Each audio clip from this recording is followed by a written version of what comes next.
1 বছর আগে রঞ্জি ট্রফিতে ফিরেছিলেন বিরাট কোহলি, আর সেই ম্যাচে দর্শকে ভরে গিয়েছিল দিল্লির অরুণ জেটলি স্টেডিয়াম। এবার প্রায় 16 বছর পর আবারও আরেক ঘরোয়া টুর্নামেন্টে বিজয় হাজারে ট্রফিটা মাঠে নামছে কোহলি। 50 ওভারের এই টুর্নামেন্টে দুর্দান্ত ফর্ম নিয়ে খেলতে নামছে তিনি।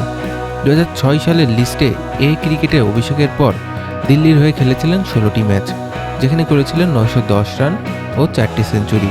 সর্বোচ্চ 2010 সালে বিজয় হাজারে ট্রফিতে খেলেছিলেন কোহলি। দীর্ঘ বিরতির পর আবারও ঘরোয়া টুর্নামেন্টে তার প্রত্যাবর্তন ঘিরে বাড়ছে ক্রিকেট প্রেমীদের আগ্রহ।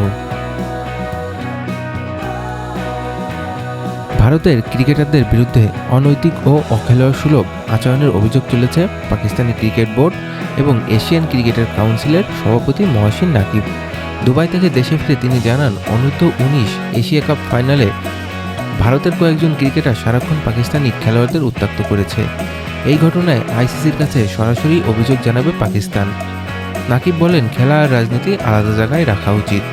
এর আগে পাকিস্তান অনূর্ধ্ব 19 দলের কোচ সরফরাজ আহমেদ ভারতের আচরণ নিয়ে অসন্তোষ প্রকাশ করেন।